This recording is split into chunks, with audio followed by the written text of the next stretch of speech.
우리가 알고 있는 비만의 주범은 바로 이게 가장 문제입니다. 그냥 많이 먹어서 라고 생각하지 마시고 필요 이상으로 에너지가 들어왔구나. 자, 그러면 이 과정 중에서 무언가가 반드시 잘못됐기 때문에 여러분들이 살이 찌는 거거든요. 이 영상을 보시면 다이어트를 처음 하셨는 분들도, 다이어트를 한 번도 해보지 않으셨던 분들도 반드시 쉽게 다이어트를 하실 수 있으실 겁니다. 안녕하세요, 스코치입니다. 저는 현재 고다짐 부평 시장점에서 회원님들의 다이어트를 돕고 있는 8년차 헤드코치입니다. 이번에 제가 여러분들에게 다이어트 레슨을 해드리기 위해서 이렇게 새로운 컨텐츠로 찾아뵙게 됐습니다. 제가 여러분들이 최대한 잘 이해가 되도록 쉽게 설명드릴 테니 영상 꼭 끝까지 시청해주세요. 아마 이 영상을 보시면 다이어트를 처음 하셨는 분들도, 다이어트를 한 번도 해보지 않으셨던 분들도 반드시 쉽게 다이어트를 하실 수 있으실 겁니다.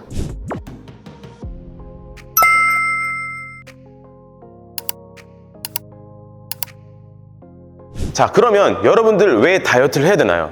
이유는 살이 쪘기 때문입니다. 그래서 왜 살이 찌는지에 대해서부터 제가 설명을 드리도록 하겠습니다. 우리가 음식을 먹습니다. 이 음식에는요, 여러분들 탄수화물도 있고요, 단백질도 있고, 지방도 있고, 미네랄도 있고 등등등 굉장히 다양한 영양소들이 우리가 음식을 통해서 섭취를 하게 됩니다. 그런데 우리가 알고 있는 비만의 주범은 바로 탄수화물이라고 해도 무방할 정도로 탄수화물의 영향이 굉장히 큽니다.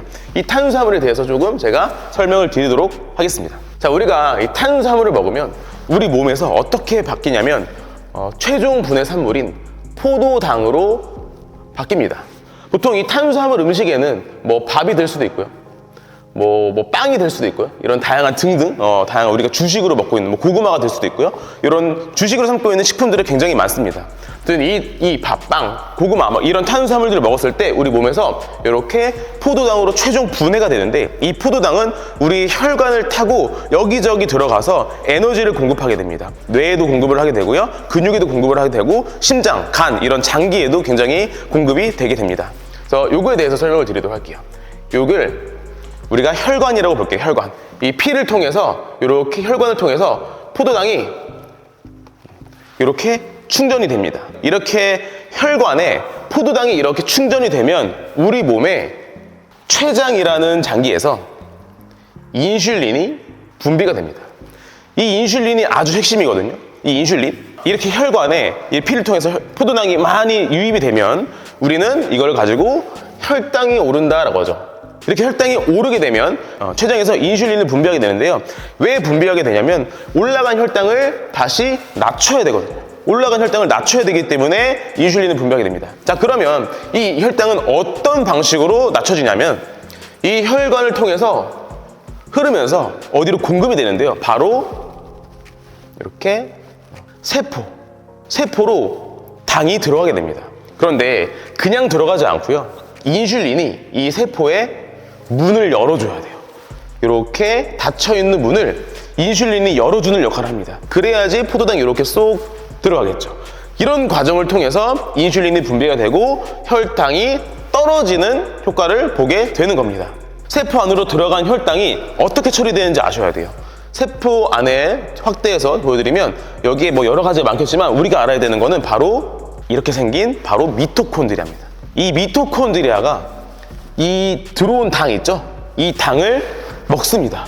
이 당을 이렇게 맛있게 먹어서 바로 우리가 알고 있는 에너지를 내는 거예요. 우리가 운동할 때 또는 생각하고 말을 할 때 지금 이 순간에도 제 뇌는 열심히 ATP를 생성해서 여러분들에게 이렇게 말을 하고 있습니다. 그래서 이 에너지를 생성하는 작업을 거치게 됩니다. 다시 한번 정리하자면 이 탄수화물 음식이 포도당으로 변해서 이 변한 포도당이 혈관을 타고 이렇게 흐르다가 인슐린이 분비가 되고 이 분비된 인슐린으로 인해서 세포 안으로 당이 들어가게 됩니다. 이렇게 해서 올라갔던 혈당이 다시 떨어지는 그런 과정을 거쳐서 우리가 이렇게 운동도 하고 생각도 하고 일도 하고 움직일 수 있고 심장을 뛰게 하고 다양한 일들을 하게 하죠. 여기까지가 여러분들이 음식을 먹고 이 먹은 음식이 내 몸에서 어떻게 처리되는지에 대해서 아주 간단하고 쉽게 설명드린 겁니다. 자, 그러면 이 과정 중에서 무언가가 반드시 잘못됐기 때문에 여러분들이 살이 찌는 거거든요. 뭐가 잘못됐을까요? 그걸 제가 지금부터 설명을 드리도록 하겠습니다. 이렇게 포도당이 내 몸에서 쓰일 것대로 다 쓰이고 나서도 남았을 경우고 이때가 문제가 됩니다. 이게 무슨 소리냐면, 자, 이렇게 들어온 포도당이 세포로 들어가서 쓰이게 돼요. 그럼에도 불구하고 여기 남아있을 수 있습니다. 왜? 내가 갖고 있는 세포의 개수는 한정되어 있고 그 한정된 개수 이상으로, 즉 얘가 이 미토콘드리아가 처리할 수 있는 양 그 이상으로 내 몸에 포도당이 남는다면 그 포도당은 결국에는 남아있다가 얘가 바로 지방으로 바뀌어버리기 때문이에요. 이게 가장 문제입니다. 그냥 많이 먹어서라고 생각하지 마시고, 내 몸에 지금 필요 이상으로 에너지가 들어왔구나, 이렇게 여러분들이 이해하시면 되겠습니다. 지방으로 전환하는 이유는 딱 하나입니다. 효율성이 좋아서. 왜냐하면 탄수화물은요 1g에 4kcal 밖에 열량을 못 냅니다. 그런데 지방은요 1g에 무려 9kcal의 열량을 낼 수 있습니다. 그렇기 때문에 우리 몸의 입장에서는 탄수화물을, 당을 우리 몸에서 계속 갖고 있느니 지방으로 바꿔가지고 갖고 있는 게 훨씬 더 이득이란 소리예요. 그렇기 때문에 자꾸 남는 당들을 지방으로 바꾸려고 하는 겁니다. 두 번째 이유를 설명드릴게요. 잉여 남지 않았어요. 남지 않았음에도 불구하고 지방으로 변하는 몸 상태가 될 수 있습니다. 그게 무슨 소리냐면, 이렇게 체내의 인슐린 농도가 높아졌을 때 바로 여러분들이 살이 잘 찌게 되는 겁니다. 이건 어떤 경우에 이렇게 인슐린 농도가 높아지냐면, 혈당을 빠른 속도로 올리는 음식을 먹었을 때 내 몸에서 이런 반응이 나타나요. 대표적으로 백미가 있고요, 밀가루가 있고 설탕 같은 이런 정제된 탄수화물 식품이 있죠. 이게 무슨 소리냐면, 쉽게 설명드릴게요. 자, 예를 들어서 당이라고 할게요. 당질, 개수, 이 당 개수가 80개짜리 음식을 먹었어요. 예를 들어서 80개짜리 음식을 먹어서, 그러면 체내에 이렇게 80개 들어왔구나 라고 보면서 인식을 해야 되는데, 이 80개가 하나씩 이렇게 들어가는 게 아니라 80개가 한 방에 싹 들어갑니다. 그러면 우리 몸에서 어떻게 반응하냐면, 순간적으로 고혈당이 와요. 고혈당. 내 체내 혈관에 당이 엄청나게 높은 상태이기 때문에 우리 몸에서 어떻게 반응하냐면, 아까 제가 말씀드렸죠. 췌장에서 인슐린을 분비한다고. 그렇죠? 근데 인슐린은 이 당이 올라가는, 당이 충전되는 속도에 맞춰서 나오는 게 정상입니다. 근데 아까 말씀드렸던 것처럼 80개라는 개수가 한 방에 빵 하고 올라가게 되면은 얘가 당황을 해요. 당황을 해서 야, 큰일 났다 하고 80개 이상의 인슐린을 분비하게 됩니다. 90개, 100개 이렇게 엄청나게 많은 양의 인슐린을 분비하게 되죠. 그러면 80개가 다 처리됐는데도 불구하고 여기에는 인슐린이 흐르고 있는 겁니다. 이렇게 인슐린이 흐르고 있으면 어떻게 되냐면, 순간적으로 저혈당이 와요.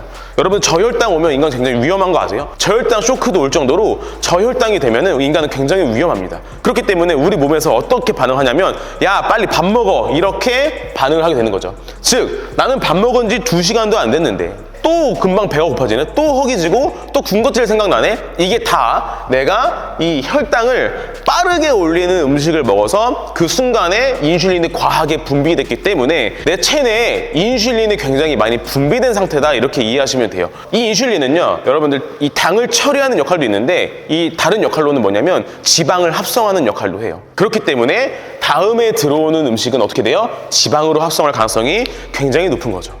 자, 이렇게 해서 간단하게 여러분, 탄수화물이 우리 몸에 들어오면 어떻게 처리가 되는지, 그리고 우리 몸에서 어떤 반응에 의해서 살이 찌는지에 대해서 아주 쉽게 설명을 좀 드려봤는데요.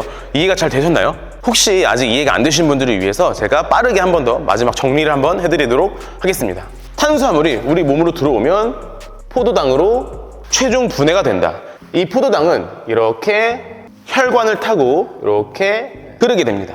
이렇게 흐르게 되고, 이 포도당이 세포 안으로 들어가게 되는데, 들어가기 위해서 이렇게 문을 열어주는 녀석이 바로 인슐린이다. 그런데 우리 몸에는 세포의 개수가 정해져 있습니다. 이 정해진 세포 개수 안에 당이 충분히 들어갔음에도 불구하고 여기에 남아있는 당이 있다면 당이 바로 지방으로 전환이 된다. 이게 첫 번째 이유였고요. 두 번째 이유는 실제로 들어온 포도당 개수에 비해서 인슐린이 과하게 분비됐다. 인슐린 농도가 체내에 굉장히 높은 상태라고 하면 식사를 충분히 했음에도 불구하고 순간적인 저혈당 증세로 인해서 입이 심심하거나 배가 고파지거나 이렇게 가짜 배고픔이 몰려올 수 있습니다.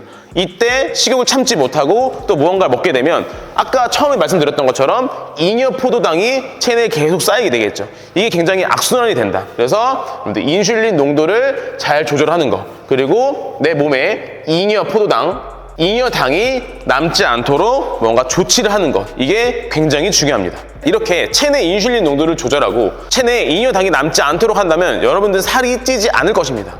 그러면 이 방법을 아셔야겠죠. 어떻게 인슐린 농도를 조절하고 어떻게 잉여당을 남지 않게 할 수 있는가, 이 방법만 알고 있다면 여러분들은 살이 찌지 않을 것이고요. 혹시라도 현재 지금 살이 쪄 있다면 여러분들 다이어트도 성공할 수 있습니다. 그래서 이 잉여당을 내 몸에서 남지 않게 하는 거, 인슐린 농도를 조절해서 인슐린을 민감하게 만드는 방법은 제가 다음 영상에서 알려드리도록 하겠습니다.